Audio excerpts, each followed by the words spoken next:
नमस्कार, आप सभी का स्वागत है स्टार सिटी न्यूज़ में। मैं इस वक्त दिल्ली के जनकपुरी विधानसभा, साथ ही हमारे अशोक सोलंकी जी हैं जो कि उपाध्यक्ष हैं जिला तिलक नगर से। आइए इनसे सीधी बात करते हैं। स्वागत है सबसे पहले अशोक जी आपका।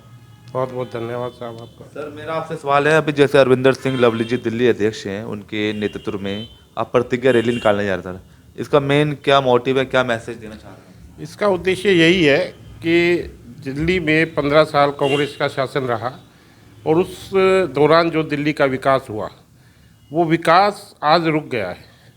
तो प्रतिज्ञा रैली के माध्यम से हम लोग यही एक संदेश जनता में दे रहे हैं कि जो झूठ बोलकर, झूठे आरोप लगाकर केजरीवाल सरकार इस सत्ता में आई दिल्ली की में, आज लोग कहीं अपने आप को ठगा हुआ महसूस करते हैं।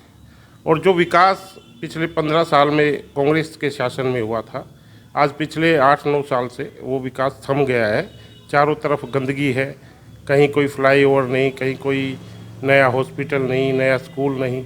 लेकिन आज भी ये लोग झूठ बोलकर लोगों को गुमराह कर रहे हैं। झूठ सर किस तरह का? जैसे उनका जो कहना था पानी बिजली पे आई थी सरकार दिल्ली में, आज उनको वो चीज़ मुफ्त मिल रही है, तो किस तरह का झूठ कहना चाह रहे हैं? देखिए, पानी बिजली का तो ये है कि जो डेवलपमेंट के काम कांग्रेस ने किए थे उसका बेनिफिट लोगों को कांग्रेस ने भी देना था।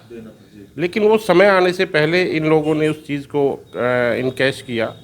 और लोगों को ऐसा नहीं कि पहले बिजली पे छूट नहीं मिल रही थी, सब्सिडी तो पहले भी मिल रही थी।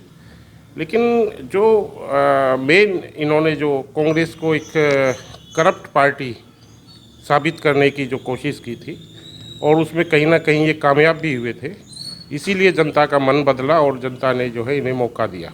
सर, ये आम आदमी पार्टी की सरकार बनी कैसे है, आप भी जानते हैं। कांग्रेस ने कहीं ना कहीं समर्थन दिया, तभी आज दिल्ली में सरकार बनी हुई है आम आदमी पार्टी की।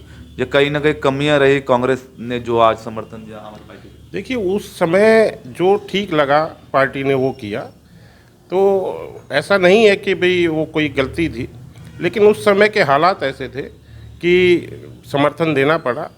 हालांकि उसके फिर दुष्परिणाम आज हम भुगत रहे हैं और कांग्रेस पार्टी का जो कोर वोटर था वो सारा का सारा शिफ्ट होकर आम आदमी पार्टी पर चला गया। तो आने वाले समय में जब लोगों को पता चलेगा, और अभी भी पता लग रहा है लोगों को कि सच्चाई क्या है, तो लोग वापस आज कांग्रेस की बात कर रहे हैं, कांग्रेस की उस डेवलपमेंट मॉडल को याद कर रहे हैं। जी। तो क्या लगता है इस बार लोकसभा चुनाव में कांग्रेस को जनता याद करेगी या सपोर्ट करेगी इस बार चुनाव देखिए, में? निश्चित रूप से लोकसभा के चुनाव में कांग्रेस बहुत अच्छा प्रदर्शन करेगी और दिल्ली में 7 सीटों पर हमारा तो आकलन ये है कि हम 5 सीटें जरूर जीतेंगे। क्यों लग रहा है आपको, और किसके नेतृत्व में आप कहना चाह रहे हैं सरकार जो बनने जा रही है? देखिए, हमारा नेतृत्व, कांग्रेस का नेतृत्व आज राहुल गांधी जी कर रहे हैं और उनकी बात आज लोग मान रहे हैं, उन पर भरोसा कर रहे हैं। तो आने वाले लोकसभा चुनाव में जरूर राहुल गांधी जी के नेतृत्व में हम लोग दिल्ली में बहुत अच्छा प्रदर्शन करेंगे। प्रधानमंत्री बनेंगे राहुल गांधी जी इस बार? हमारी तो इच्छा है कि राहुल जी प्रधानमंत्री बने। मतलब 5 राज्यों को क्या असर, विधानसभा जो चल रहे हैं? देखिए, 5 राज्यों में से 3 राज्यों में हम निश्चित रूप से जीत रहे हैं। तेलंगाना और जो नहीं, राजस्थान, 3 राज्य हैं, मध्य प्रदेश, छत्तीसगढ़ और राजस्थान, तीनों में हम निश्चित जीत रहे हैं। और 2 में हम बहुत अच्छी भूमिका में रहेंगे, तेलंगाना और जो नॉर्थ ईस्ट का जो स्टेट है। तो ऐसा हम बहुत अच्छा कर रहे हैं। अच्छा, जो विधानसभा में जो 5 सीटों पे जो होने जा रहा है सर विधानसभा का चुनाव, क्या उसका असर कुछ लोकसभा में कुछ देखने को मिल सकता है? बिल्कुल मिलेगा। आने वाले लोकसभा चुनाव में हम तमाम पूरे देश में बहुत अच्छा करेंगे और जिन जिन राज्यों में हमारी सरकारें हैं वहाँ पर हम जो है बहुत बिल्कुल उलटफेर करेंगे। हाँ जी।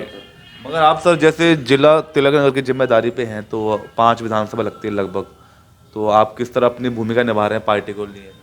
पार्टी का जो भी आदेश होता है, जहाँ भी कोई मीटिंग होती है, पार्टी का कोई संदेश होता है, पार्टी की आगे जो नीतियाँ रहेंगी उनका प्रचार प्रसार करने के लिए, लोगों को जागरूक करने के लिए, और केजरीवाल के शासन में जो भ्रष्टाचार हो रहा है और खासकर अभी जो ये एमसीडी चुनाव के बाद सभी क्षेत्र में जो गंदगी के अंबार लग गए हैं, उनके बारे में लोगों को जागरूक करना, लोगों को बताना, और हमारा जो वोटर जो उधर शिफ्ट हो गया था उसे अपना वापसी लाना। अच्छा अच्छा, वैसे आपको पॉलिटिकली जो बैकग्राउंड है सर, कब से और कैसे जुड़ा आपका? मैं 1993 से कांग्रेस पार्टी से जुड़ा हुआ हूँ। पहला विधानसभा चुनाव जब हुआ था तो उसके बाद निगम का चुनाव हुआ। महाबल मिश्रा जी हमारे यहाँ से निगम में चुनकर आए। उसके बाद विधायक हुए, सांसद हुए। हम लोगों ने हमेशा उनका साथ दिया। ये अलग बात है कि आज वो पार्टी छोड़कर जो है आम आदमी पार्टी में चले गए हैं, लेकिन हम आज भी कांग्रेस में ही हैं। सर, और इसके अलावा आपकी और भी कोई सेवा है, जैसे सर्दियों में कंबल इस तरह की? मैं असल में यूथ कांग्रेस का अध्यक्ष रहा हूँ डाबड़ी ब्लॉक का, और उसके बाद अनअप्रूव्ड कॉलोनी सेल का मैं जिला अध्यक्ष रहा नजफगढ़ ज़िले का। उसके बाद अभी जो है मैं उपाध्यक्ष हूँ। और इसके अलावा समाज में जब भी कोई बात आती है, कोरोना टाइम में भी हमने बहुत काम किया समय समय पर। अभी जैसे सर्दियाँ हैं तो आपने कहा भाई कंबल वगैरह का, तो कहीं भी कोई मदद की ज़रूरत होती है तो हम ज़रूर करते हैं। और कुछ लास्ट में कोई जनता में अपील देना चाहते हैं अशोक जी? मैं यही अपील देना चाहता हूँ कि इस देश को अगर बचाना है और भाईचारे को अगर बना के रखना है तो कांग्रेस पार्टी ही ये काम कर सकती है। कांग्रेस एक सेकुलर पार्टी है, सभी धर्म के लोगों को, सभी जाति के लोगों को एक साथ बांध कर रखती है, एक साथ सबके डेवलपमेंट के बारे में सोचती है और एक भाईचारे को हमेशा बना के रखती है। तो इसलिए मेरा यही संदेश है कि आने वाले समय में कांग्रेस पार्टी को मजबूत करें और इस देश में सत्ता में लेकर आए, ताकि ये देश मजबूत हो, भाईचारे से एक सूत्र में बंधा रहे। बहुत बहुत धन्यवाद आपका अशोक जी। तो ये हमारी सीधी बात अशोक सोलंकी जी से, स्टार सिटी के साथ मैं जितेंद्र गुप्ता।